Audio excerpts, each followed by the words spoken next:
Good afternoon. Assalamu alaikum. Pak Basri, welcome to our program. Hi, Taimur. Thanks for having me. I remember 2 years ago, we did something like this, so this is round 2. In a different situation, eh? Slightly different situation. I went back to our conversation from 2 years ago, and I remember you began that conversation by describing Indonesia as a disappointing country. It disappoints the ones who think growth is about to collapse. It disappoints the one who think that it is just about to take off. Very different circumstances now. We just heard from Pak Hashim. We have been hearing from the government about a very ambitious growth agenda. I want to talk about that later. I want to first talk about the global environment. Reciprocal tariff, country by country, bilateral discussions with Donald Trump and his team about how to get some relief. We're in a bit of a pause, but I'm not too sure how long the pause will last. What's your assessment of this whole trade war situation? Well, let me start by putting the layout, the global context first. I think if you look at the issue of the trade balance, you are an economist, Taimur. The trade balance is a reflection of the saving investment gap. Yeah, so the way I look at it, if this Trump administration would like to introduce the so-called the tax cut, this will widen the trade deficit. And if the way they address the trade deficit by increasing tariff, I don't think that this policy will entirely address this issue of this trade balance. What is happening in the US that you would expect, that's probably there is a risk of the inflationary, the slowdown of the economic growth. So under this kind of situation, for the Fed to make a decision because the probability of recession probably will increase. At the same time, there is a risk of the inflationary, whether they have to cut the rate or they have to increase the rate. They are really at a crossroad now. Of course, this will have an implication to the global trade. Yeah, I can imagine that export in many emerging developing economies will be affected. But now let me talk about what will be the implication for Indonesia. The way I look at it, the share of export Indonesia to GDP is only 25%, right? And if you look at the share of export, Indonesia export to US is only 10%. So if you look at the direct impact, perhaps the direct impact to Indonesian GDP, it's probably about 2.5%. So the impact will be relatively limited. So I'm quite confident that this year the economic growth in Indonesia will be faster than Singapore. Why is that?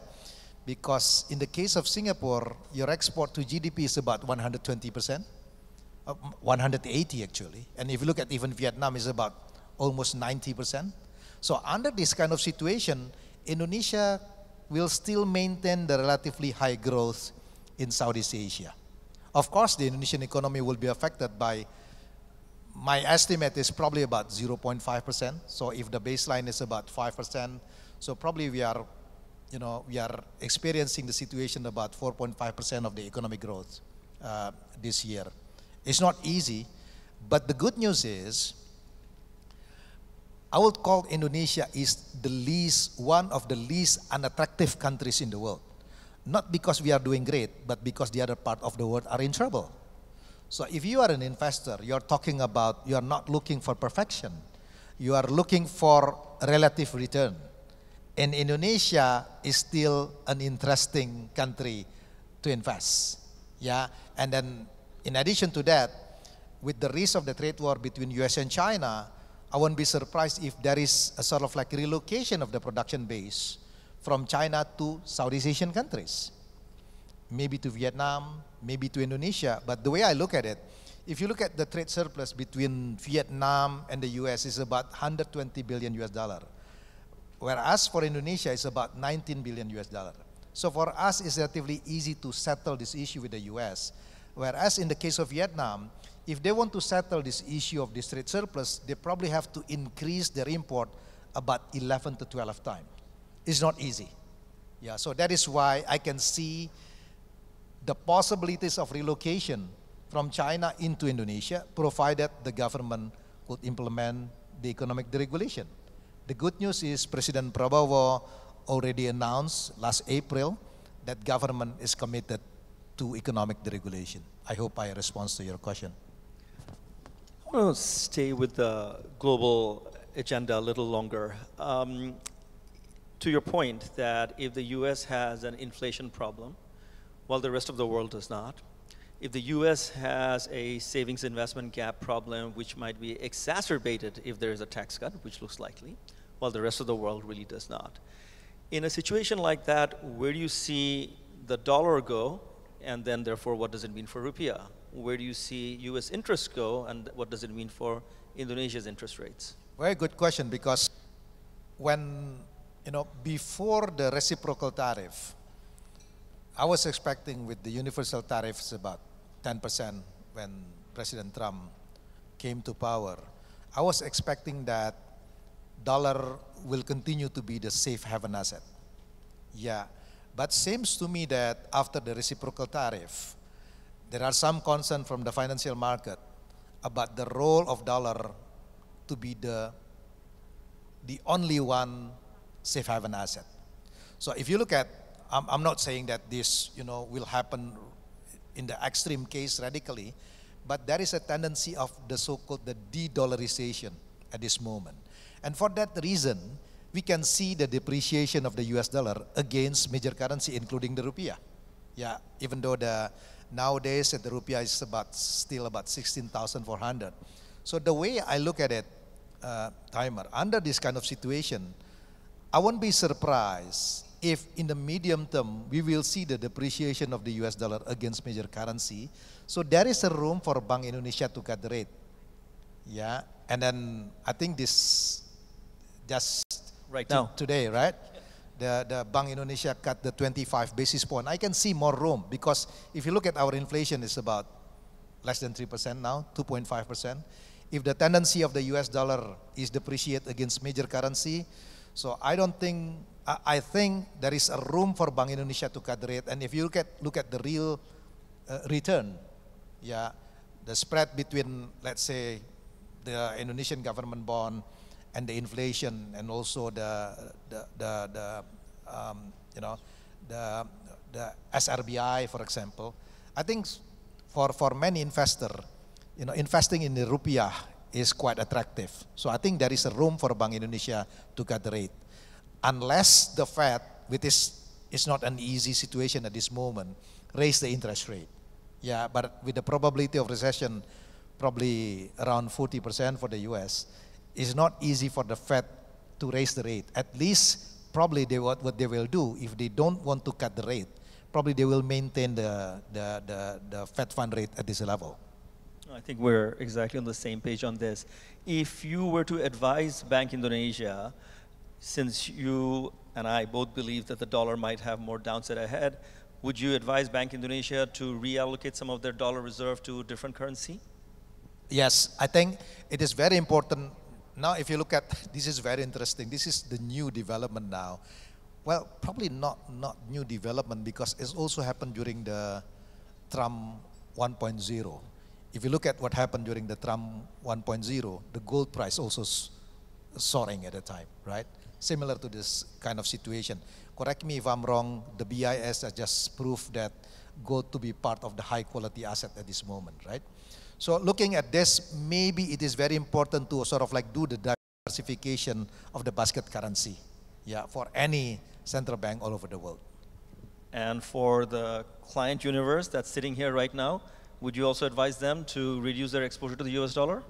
Well, I have to say that if you expect that the renminbi will replace the US dollar, this will take probably about 10 to 15 years, because if you look at the share of the renminbi in the sovereign wealth fund, in the global transaction, it's still pretty small. Euro still a very important role, it's about 40%, and also US dollar. But under this kind of situation, I would say that the trend of the so-called the de-dollarization will happen, even though will not replace the role of the US as the reserve currency, at least for another 5 years. It's really an extraordinary time, especially with all three major ratings agencies having downgraded the US debt outlook. We sometimes wonder whether it is better to hold US high-grade corporate bonds than US government bonds, then maybe the debt issued by Apple is safer than some of the risk associated with US Treasury issuance. Pak Basri, what about, you just touched a little bit on gold, so let's talk about it a little bit, that whenever there is geopolitical uncertainty, we have seen in the past gold-related demand go up. Would you see that continuing? And in addition to gold, we also have this digital gold, cryptos. Well, first of all, I think it is very difficult to make a prediction about the geopolitical situation now. The way I look at it, we entirely explain this current situation through the so-called economic conventional, the economic conventional theory. But we probably have to look at this issue more on the Bayesian games. Yeah, there are two players, the US and China, and then only one player have the perfect information with this US. So the option for this, the geopolitical tension, it really depends on the move made by the United States. If President Trump blinked with President Xi, he gave a sort of like a signal that he would like to visit China to negotiate, then you can see immediately the stock market, a rebound, the bond market rebound, so give a sort of like a positive impact. But on the other hand, one thing that I'm concerned about, I hope this is not going to happen. One thing that President Xi is perceived by many, that one thing that he would like to have for his legacy is to have one China. And that could be a very dangerous situation. Because the way I look at it, if this happens, then there is a risk of the fragmentation of the global financial architecture. Because probably, I don't know whether US will retaliate or give a sanction, similar like in the case of Russia. Then probably many countries, emerging developing economies, we have to trade in both renminbi and the US dollar. And the transaction cost will be very expensive. Now back to your question about this, the digital currency. Honestly speaking, I'm not a big fan of this, in the sense that the way I look at it, I can see there is a role, but maybe I always caught this crypto as a, as a greenback. In the US dollar, there is a sentence that in God we trust. Similar with the crypto, in God we trust, because there is no underlying, right? So it really depends on the on the supply and demand. And for me, it's hard to imagine this kind of sort of like, medium of exchange of store of value will be the replacement for the US dollar. I want to talk to you a little bit about commodities, both energy and non-energy commodities. On the energy side, Donald Trump is very keen on driving down the price of energy, which is probably negative for green transition. But for the near term, especially with Indonesia in mind, weak energy price environment is bad for commodity exporters. So do you think it is sustainable, this $50, $60 oil that we have right now? And B, what does it mean for a country like Indonesia? Yeah, this is a very good question. Because at this moment, you see that there are two competing forces here. Yeah. The first one is we will see the risk of the slowdown of the global trade, which will have an implication of the slowdown of the global economy, the export. Then you would expect the negative impact on the oil price, in the sense that you would expect probably the oil price will decline. But at the same time, with some sort of like initiative made by the US to, not to say, I would say that probably entirely focus on the renewable energy, but also exploring the possibility of the fossil fuel. There is sort of like, a possibility of the rising oil price. So my answer to this is, it really depends on what will be the net effect between these two competing forces. In the case of Indonesia, this is very interesting, Taimur, because we are net importer at this moment. The declining of oil price somehow will help our fiscal.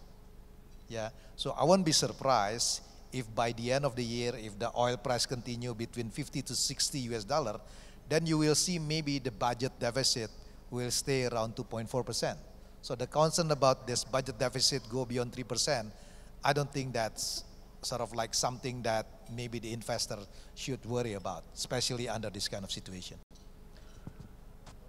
Beyond oil, particularly on the natural gas space, of which Indonesia is a consequential exporter, if the US demands that China, as part of a trade deal, would have to buy more LNG from the US, or in the case of things breaking down, China refuses to buy any LNG for the US. Under those two sort of extreme circumstances, one where China-US relationship gets tighter at the expense of other natural gas exporters, or it breaks down at the benefit of other natural gas exporters. What's your probability assessment of these two? Well, let me put it this way. I think Indonesia should sort of like, should take this opportunity. Let me put it this way.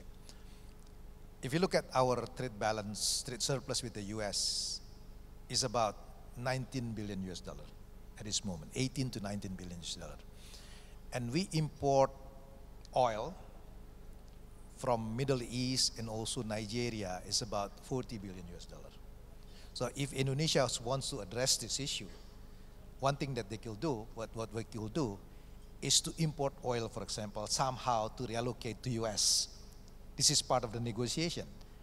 And in addition to that, also related to LNG. Yeah, because this is also very important.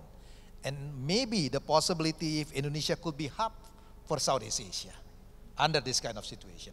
So we probably have to observe, about all the possibilities that what is happening now.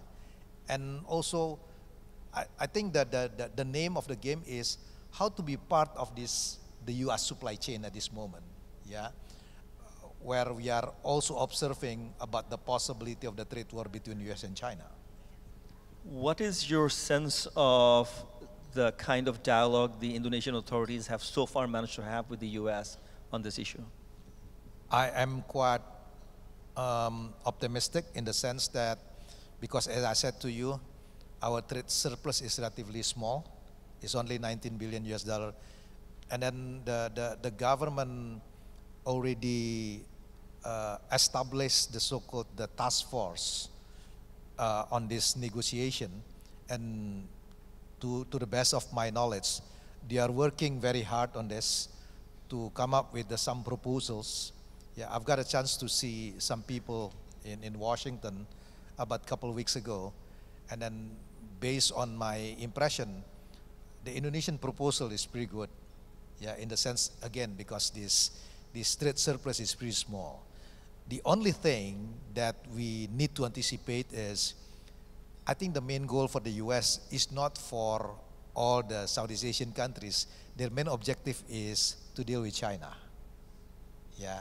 So one thing that we have to anticipate is about once the US-China deal happen, what will be the implication for the others, right? This is something that we need to anticipate. Well, you just wrote my next question. That's exactly where I was coming to.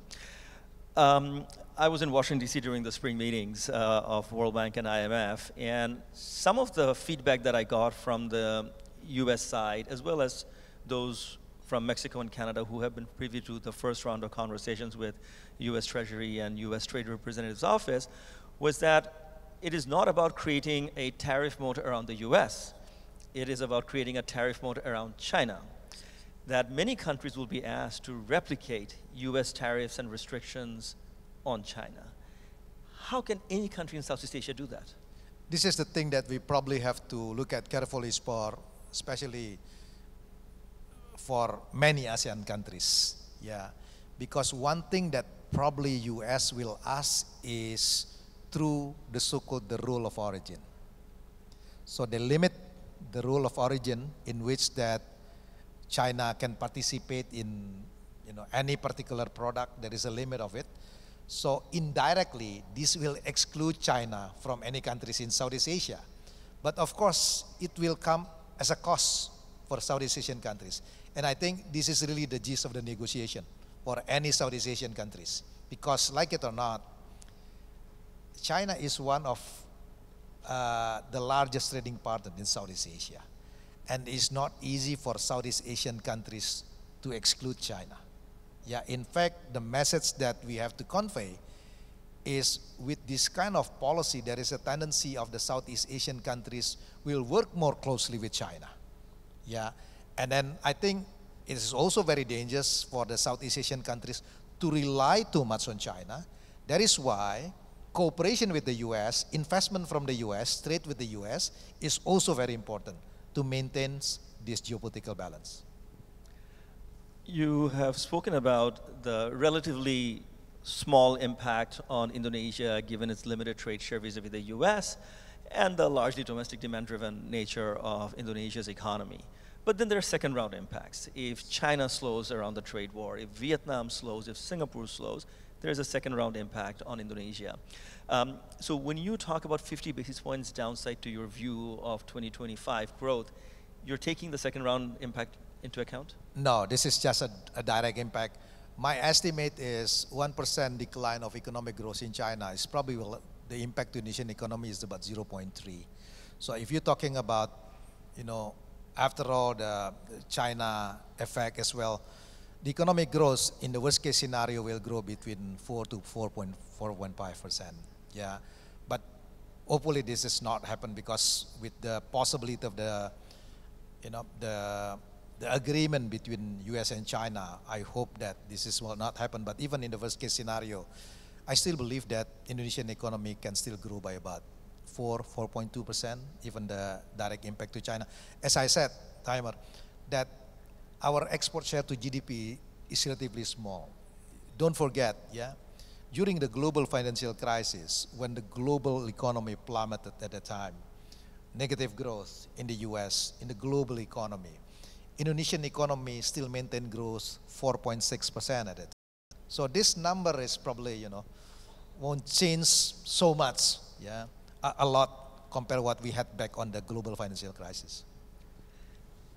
Can Indonesia have successful green transition, successful introduction of the next generation of technology without absorbing China's new technology? This is a very good question because the way I look at it, we are in the era of what we call the techno-nationalism at this moment, right?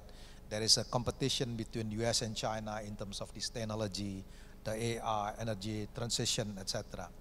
But regardless of all of this issue, I think if you're talking about this green technology, energy transition, one thing that the government should focus on is to getting the price right. Yeah, because the way I look at it, Taimur, will be very difficult for Indonesia into the transition of this energy or the green economy without phasing out the fuel subsidy. Let me give an example about EV, for example. The price of EV, electric vehicles, car, is still relatively expensive compared to the combustion engine. At the same time, the fossil fuel, the gasoline, is subsidized by the government about 40 to 60%, right?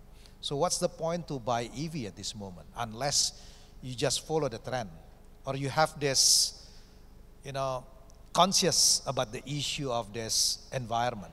But besides that, from the economic perspective, you don't see much benefit from shifting into this, the combustion engine into the EV. So I think to address your question, the first step the government should do in order to push the transition to energy is to phasing out the fuel subsidy. Without that, I think this process is not going to be easy.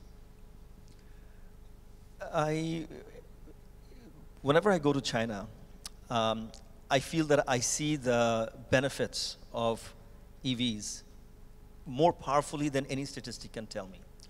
When we look at studies, we can tell that in the large cities in China, particulate emission has gone down because of the EVification of the auto fleet.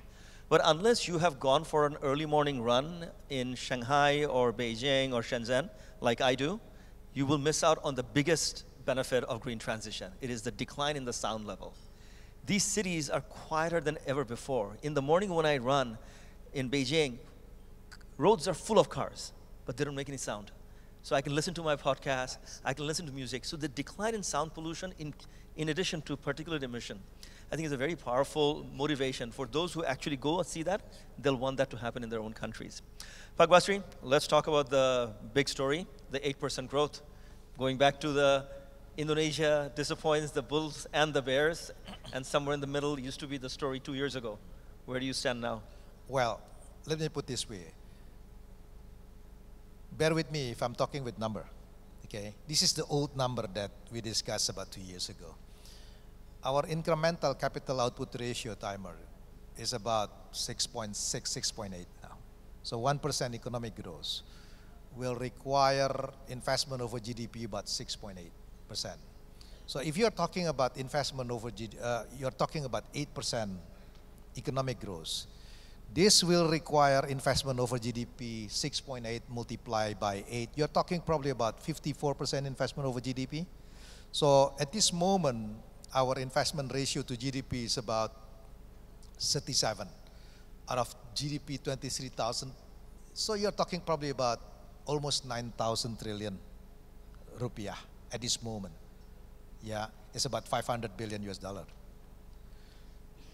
If you want to grow by 8%, you have to increase the investment from 9,000 to around 12,000 trillion or even more. So you probably need to increase the investment at least by 30%. Now, the question is, how should we do this? The first answer is, we have to improve productivity in order to lower the I-core. Yeah, then if we, let's say, improve the productivity, we probably need less capital to produce the similar output, the same output. So improving productivity is the key. And if you're talking about improving productivity, then it means that we have to improve the quality of human capital, infrastructure, and governance. How should we do this? You know, during my time when I was at the MOF, we introduced the so-called the endowment fund for the scholarship. It's under the name of the LPDP. Now many Indonesian students get accepted in the top 200 universities in the world. But this will take one generation. So the best way to do it is to have this management or technology spillover from foreign direct investment. If you recall in the 80s, most of the Indonesian bankers were Citibank alumni because they have the best executive development program, right? So why don't we ask the private sector to do it and give the double deduction for tax if they do training? If you're talking about AI, why don't you ask NVIDIA, for example, to do a training rather than you build the government training center? That's one thing in improving the quality of human capital. So the government should work with the private sector, definitely. I'm not a big fan of industrial policy, but I can see the justification, you know, of industrial policy if you improve the quality of the human capital. The second aspect is continue to build an infrastructure, because with the aggressive development under Jokowi's administration, we are still deficient, yeah, in terms of the infrastructure is still inadequate. And then governance. This is very important because let me be open and frank with you, Taimur. Even when I was in the cabinet, I said that one of the reasons of why many Indonesians become religious is because they have to deal with the government. You know, so if you, let's say, if you apply on something, there is nothing you can do except pray to God because a lot of uncertainties. That is why this economic deregulation is very important. So I'm very happy, I'm glad, you know, when the president made a decision that he announced that economic deregulation will be the top priority of his administration, and he announced it openly in public. He will remove the import quota, he will, you know, change the local content requirement to become an incentive, he will remove the so-called the PERTEC, the technical regulation. I think this is one way, you know, to improve the productivity. So provided the government can, you know, fulfill all this requirement, that 8% will be possible. Without that, then will be difficult for us. So one of the things that picking up from President Prabowo's administration is that they would like to see more competition, both from foreign capital coming into Indonesia as well as increasing domestic competition. But the last 30, 40 years of this nation, if we look at it, the track record is one where the vested interests thrive on the lack of competition. Is it really going to be possible to break that stronghold? Well, let me put it this way. I always believe that bad times makes good policy. Yeah. Only during the bad times, politician will listen to the technocrat. You cannot expect that the politician will listen to the technocrat during the good times. Because what's the point to spend the political capital if the economic situation is already good?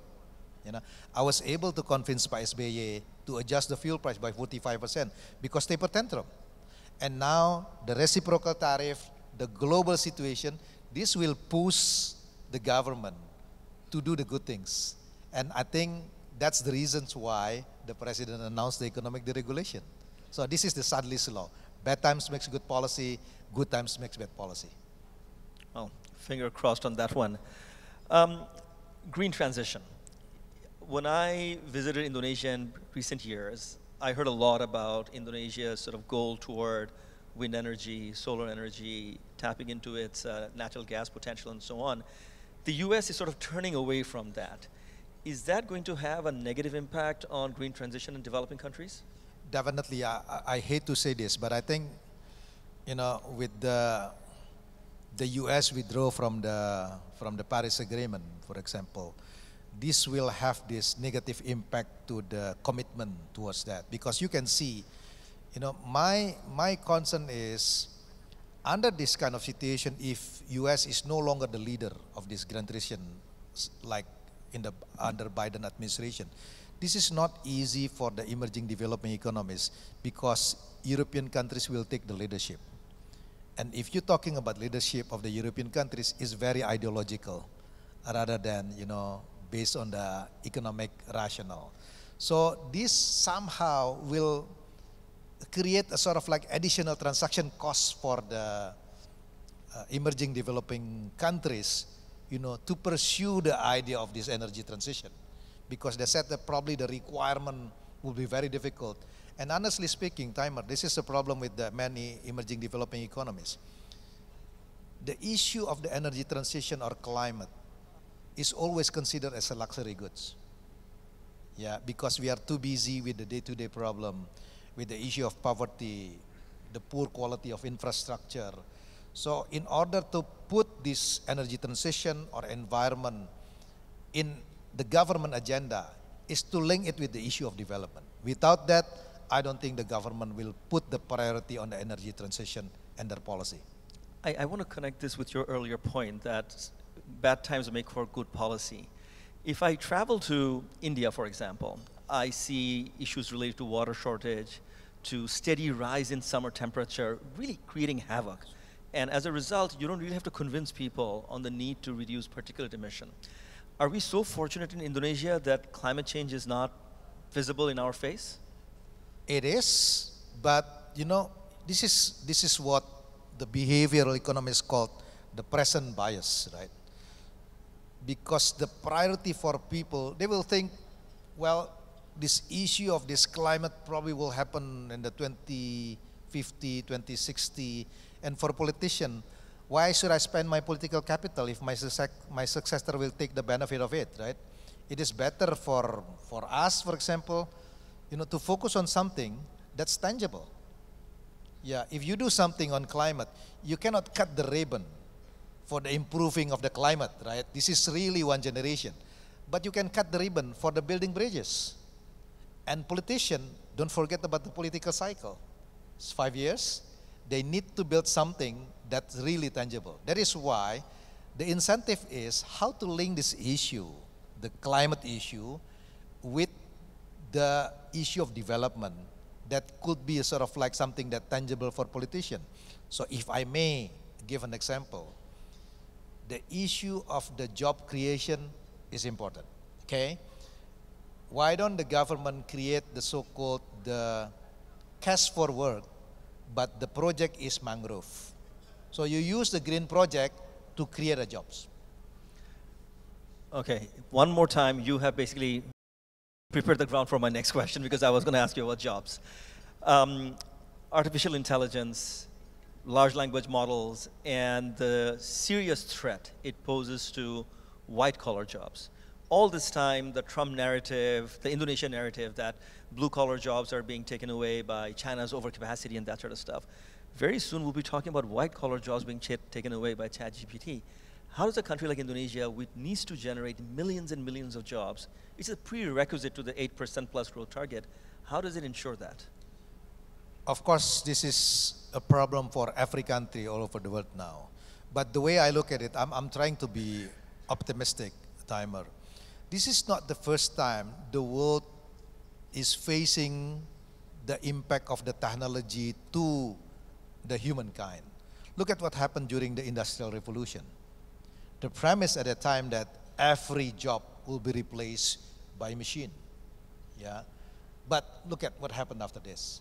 So the way I look at it, what is happening is not a sort of like the destruction of job, but redefinition of job. The same job will be available, but will require a different skill of set. Yeah. So for example, we still need medical doctor. We still need nurse, but both nurse and doctor will require a different skill set because they have to know how to operate the artificial intelligence, for example, the technology, for example. So the solution is about the reskilling, about the training. That's really the important. That's one thing that we probably need to anticipate. That is why, as I said to you, the role of the private sector in providing, in helping the training is a very important one. But I have concern here. I am more worried about the government 4.0 rather than industrial 4.0. Why? Can you imagine with this, the disruption of the technology, the product cycle is getting shorter and shorter, right? How do you position the government in introducing the policy if the product is only lasts for about 6 months? Because after that, the product is no longer exists, it's obsolete. As a regulator, it will be very difficult for you if you keep amend your regulation every 6 months, right? So I think this will require the change of mindset. The ideal solution will be an agile bureaucracy. But agile bureaucracy is an oxymoron. There is no way bureaucracy can be agile. So the bureaucracy should change the mindset from agree on rules to agree on principle. And this is not an easy thing. Not easy at all. And again, as you say, it is not an Indonesia specific, it's a whole, humanity's big challenge going forward. Are you in the camp that we're on the cusp of a big productivity revolution thanks to AI? I think so. I think so. Let me just give an example. We have to change all the, all the conventional thinking, method, etc. Let me give an example. I'm teaching at the Department of Economics at the University of Indonesia. We always expect the student to be able to answer the question during the exams, right? But in the future, from now on, I don't think anybody will be smarter than ChatGPT in providing the answer. So what's the point to ask the student to provide an answer? So what we teach them at the university is not to provide an answer, but to ask the question that ChatGPT cannot provide an answer. So this is something that, a new different method. Yeah, that is why I'm putting in my exams. The first question is not to answer the question, but to ask the question. And if this question never crossed to my mind, that will be the very good research question. And what's your sense? The students are adapting to this new world? The student, they do, but not the lecturer. Pak Basri, we have some questions from the audience. So in the limited time that we have, let's put them up. So start with an FX question related to DXY weakening and then what's the outlook for the rupiah. So the fact that most currencies in the world have appreciated against the US dollar, while the rupiah has been rather muted in its appreciation. Do you read something into that? Yes, I think, let me put this way, because if you're talking about the currency, rupiah, yeah, two factors play a role here.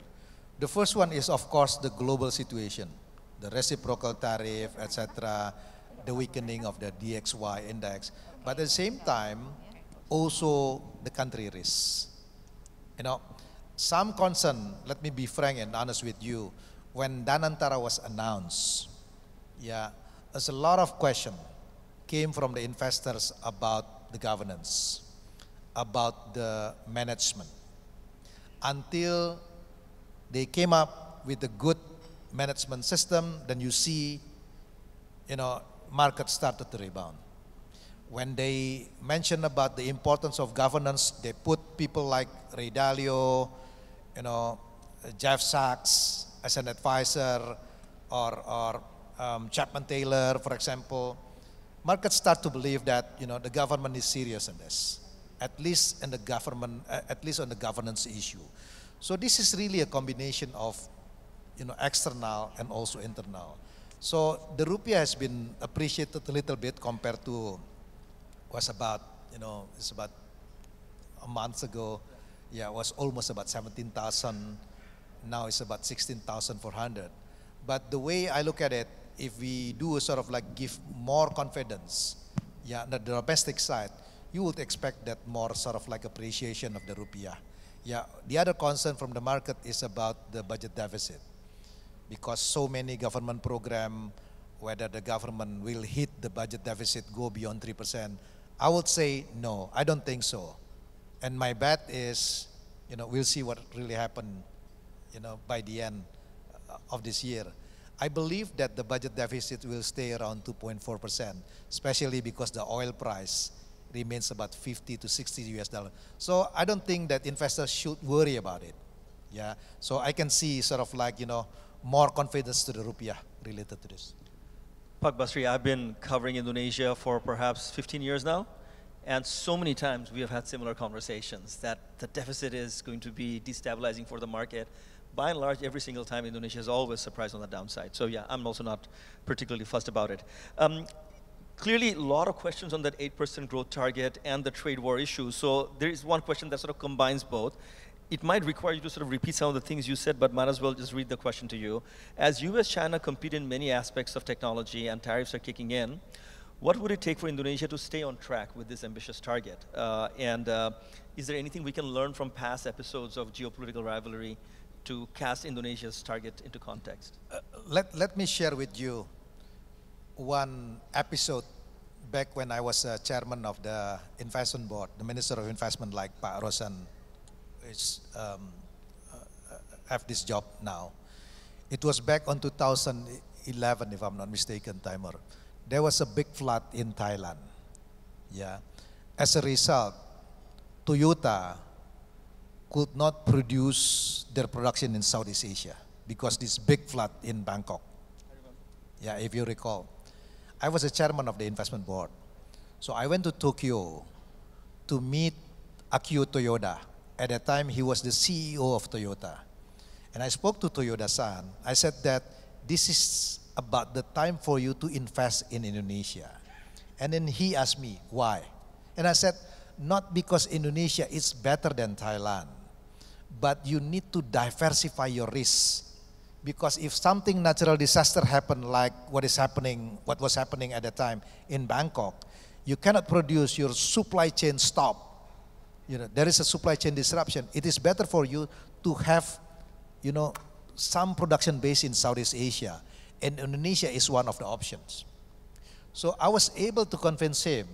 Toyota decided to put the production base 3.7 billion US dollar, not because Indonesia better than Thailand, because there is a need for Toyota to diversify the risk. And I can see the similar analogy now. Many production base in China should be relocated, not to other Southeast Asian countries, not because we are better than China, but they need to diversify the risk now because the geopolitical tension.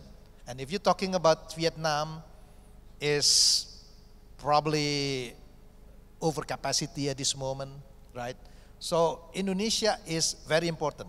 So if Indonesia would like to maintain this 8% economic growth, we can take this opportunity, provided that we do the economic deregulation. Very critical point related to that issue. Okay, you are convincing a foreign investor that from a risk diversification perspective, it makes sense to invest in Indonesia. What about the fact, related to your earlier point, that even during GFC, this country did not lose growth momentum the way most open economies in the world did? Do you consider that also as an important resilient factor? I couldn't agree more with you. I think we have to change our strategy, Taimur. Many people believe, including I believe that many investors here, always talking about one of the attraction for investors to invest in Indonesia because huge domestic market. If people talk about India, huge domestic market, but let me put this way. Indonesia, India, and China have this huge domestic market since century ago, but they only grew. China only in the 80s, India only in the 90s, Indonesia only in the mid-80s. Why? And when? When they started to connect the domestic economy into the global economy. India did the reform under Manmohan Singh in the early 90s. China ascension to WTO. Indonesia introduced the economic deregulation in the mid-80s. So the way I look at it, if we want to promote the economic growth, it should be export-oriented sector. You put Indonesia as a production base to serve the global economy. Because the issue with Indonesia, even though we have this huge domestic market, the purchasing power is relatively low. You won't be surprised, I don't know whether you'll be surprised, the number of subscribers of Netflix in Indonesia is smaller than the number of subscribers of Netflix in Singapore, because the issue of purchasing power, right?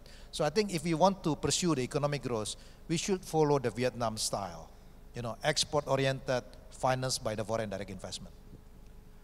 Pak Basri, you've been very generous with your time and fantastic insights. Really appreciate it, everybody. A big hand for Pak Basri. Thanks, Simon. Thanks for having me.